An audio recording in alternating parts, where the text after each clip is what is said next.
E aí, pessoal, vamos trabalhar? Vamos falar um pouquinho sobre fenômenos físicos e químicos, balanceamento e estação de tratamento de água, beleza? Nossa sequência certinho, tá? Então, química geral. Qual é a diferença entre um fenômeno físico e um fenômeno químico? Muito fácil, pessoas. Fenômenos físicos não alteram a natureza do material. Que isso, professor? Calma, vem cá que eu vou te explicar. Significa que a fórmula do reagente vai ser igualzinha à fórmula do produto. Ou seja, nos fenômenos físicos, os átomos não se separam e não se reagrupam de forma diferente. Eles continuam certinho, igualzinho estavam antes. Vou te dar um exemplo aqui, ó. Eu tenho água líquida. Coloco lá no freezer para fazer cubinhos de gelo. Continua sendo água, pessoal. Então, fórmula do reagente, H2O. Fórmula do produto, H2O. Percebeu? Num fenômeno físico, a fórmula do reagente e do produto são idênticas. Os átomos não se separam. Todos os estados físicos da matéria são transformações físicas. Fusão, vaporização, sublimação, condensação. Beleza? Qual é a diferença disso para o fenômeno químico, professor? Químico é totalmente diferente, pessoal. Num fenômeno químico, os átomos dos reagentes se separam e vão se reagrupar de forma diferente. De tal forma que vai aparecer um novo composto, um composto que não existia antes. Então, altera a natureza da matéria. Por quê? Porque tem um rearranjo dos átomos participantes. Por exemplo, aqui, ó, eu pego o etanol, todo mundo sabe que o etanol é um combustível, a gente põe no automóvel para fazer ele andar, né? Em contato com o oxigênio, faísca elétrica, o que acontece? Produz energia e vai liberar gás carbônico mais água. Olha que interessante, pessoal. Fórmula do reagente, C2H6O e O2. Fórmula do produto, CO2 e H2O. Viu? Os átomos se separaram e se reagruparam formando compostos diferentes, com propriedades químicas diferentes. Ó. Combustível, comburente, que é aquele cara que mantém a chama acesa. Gás carbônico. É o contrário, pessoal. Enquanto o oxigênio é um comburente, o gás carbônico é um extintor. Né? Os extintores de incêndio, muitos deles têm gás carbônico. Viu que louco, pessoas? Então, nos fenômenos químicos, existe um rearranjo dos átomos participantes. Mas nenhum átomo foge, hein, pessoal? Então, olha só. O número de átomos dos reagentes vai ser igualzinho ao número de átomos dos produtos. O que quer dizer isso? Quer dizer que o número de átomos que está antes da setinha tem que ser igual ao que está depois da setinha. E com isso, a gente acaba caindo no balanceamento. Então, vamos pegar essa equação aqui de cima, ó. Você percebeu que ela não estava balanceada, porque aqui tem 2 carbonos e aqui só tem 1 carbono, porque esse 2 é do oxigênio. Então, o que eu fiz? Eu fiz um balanceamento. Para fazer esse balanceamento, o que eu fiz? Preste atenção agora que eu vou te ensinar, ó. Eu peguei e coloquei o número 1 na frente do composto que tem mais numerinhos embaixo. Qual é o composto que tem mais numerinhos embaixo? Esse aqui, ó. Porque ele tem o número 2 aparecendo, o número 6 aparecendo. O que não está aparecendo é 1. Aqui só tem um número aparecendo, um número aparecendo, um número aparecendo. Então, eu sempre coloco o número 1 na frente do cara que tem mais numerinhos embaixo.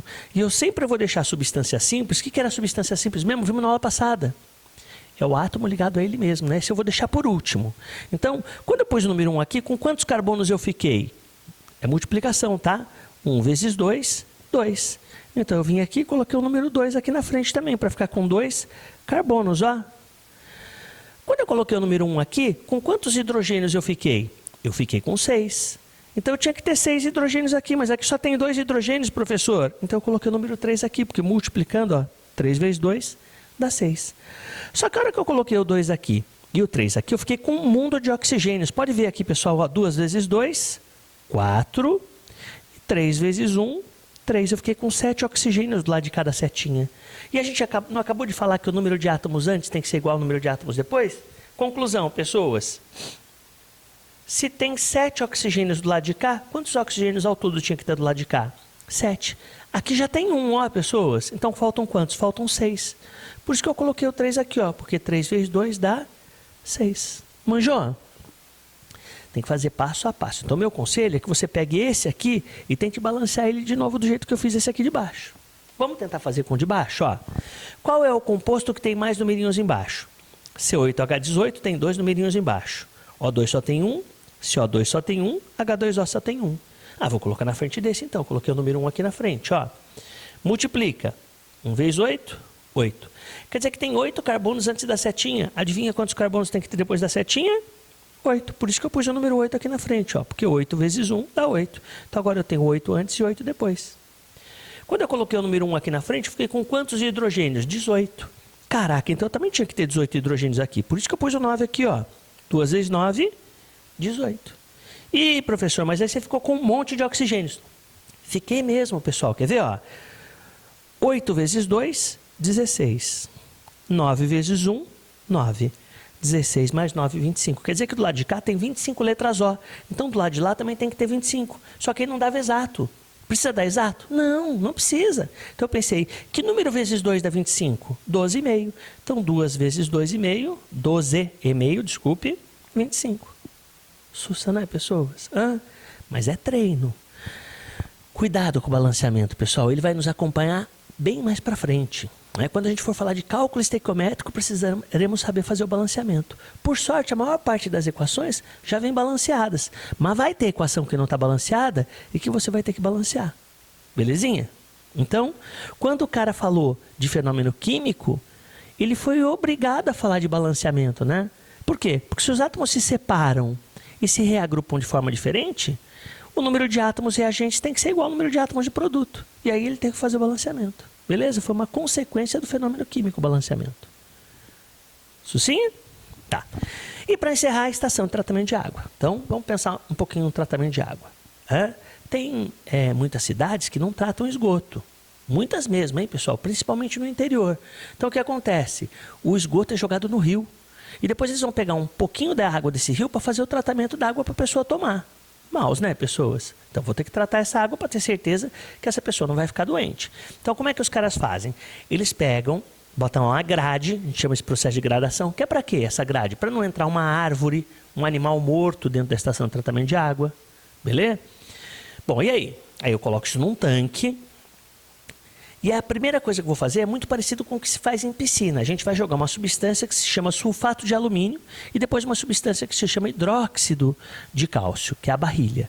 Joguei lá os dois. O que acontece? Vai acontecer um fenômeno que a gente chama de floculação, né? Forma uma espécie de gel que adere a essas partículas que estão em suspensão, né? Aumenta a densidade dessas substâncias e o próximo processo então vai ser a decantação. Essas substâncias vão afundar pela ação da gravidade. Igualzinho na piscina, né? Na piscina também joga a mesma substância. Beleza. E agora qual seria o próximo passo, professor? Bom, o próximo passo é retirar as outras partículas que não decantaram. Em piscina a gente usa uma redinha, mas na estação de tratamento de água a gente vai fazer a filtração. Lógico que não é com filtro comum, né, pessoas? Então a filtração é com cascalho, pedra grossa, pedra fina, areia grossa. Areia fina é uma substância muito importante que se chama carvão ativo. Super importante essa substância. Por quê? O carvão ativo, ele consegue tirar da água substâncias tóxicas e um mau cheiro da água. Geralmente, substâncias tóxicas e o mau cheiro são de caráter orgânico. E orgânico tem carbono, e carbono gosta de carbono. Daí a facilidade do carvão ativo puxar essa substância por dentro dele. Tá? Então, para que serve o carvão ativo na estação de tratamento de água? Retirar o mau odor, né, o cheiro ruim, né, e qualquer produto tóxico que tenha lá. Né? Um tempo atrás, o Rio de Janeiro teve um problema com água. E eles jogaram o que na água para tirar o cheiro ruim da água? Jogaram o carvão ativo. Beleza? Filtração. Bom, agora, se você olhasse para esse copo de água, você ia falar, nossa, que água límpida e sem cheiro deve estar própria para o uso. Está, pessoas? Não. Porque deixar a água bonitinha, limpinha e com cheirinho bom, não significa que não tem dentro dela micro-organismos patogênicos. Micro-organismos que podem causar mal à sua saúde. E para matar esses micro-organismos patogênicos, o que você vai jogar nessa água? Você vai jogar cloro. Você vai fazer a cloração. Então, para que serve a cloração? Para desinfectar a água. Beleza? Essa cloração é feita por gotejamento. Beleza? O gás cloro é dissolvido em um pouco de água e essa água fica gotejando para matar 99,9% dos micro-organismos patogênicos. Belezinha? O último processo. O último processo é a adição de flúor, né? Fluoretação. Para quê que eu estou colocando flúor na água? para que aquelas pessoas que não têm acesso ao creme dental, enxágue bucal, escova de dente, né, possam ficar com o dente um pouquinho mais forte. Então, ela diminui de verdade a incidência de cáries, mas numa população mais carente. Para você que provavelmente está assistindo esse vídeo na internet, provavelmente você não vai precisar desse flúor que está na água, porque você deve ter acesso a outras formas de receber flúor, até numa quantidade maior, tá bom? Beleza? Então, principalmente nos países subdesenvolvidos, ocorre a adição desse flúor, fluoretação. Belezinha? Então, hoje nós vimos fenômenos físicos, diferenciamos os fenômenos físicos dos químicos, acabamos caindo obrigatoriamente no balanceamento, né? Porque se ocorrer uma reação química, eu tenho que verificar se o número de átomos antes está igual ao número de átomos depois. E aproveitamos para falar de tratamento de água. Belezinha, pessoas? Então é isso aí. Façam os exercícios, né? Próxima aula a gente continua a partir daqui. Um abração para todo mundo aí. Beleza? Falou, pessoal.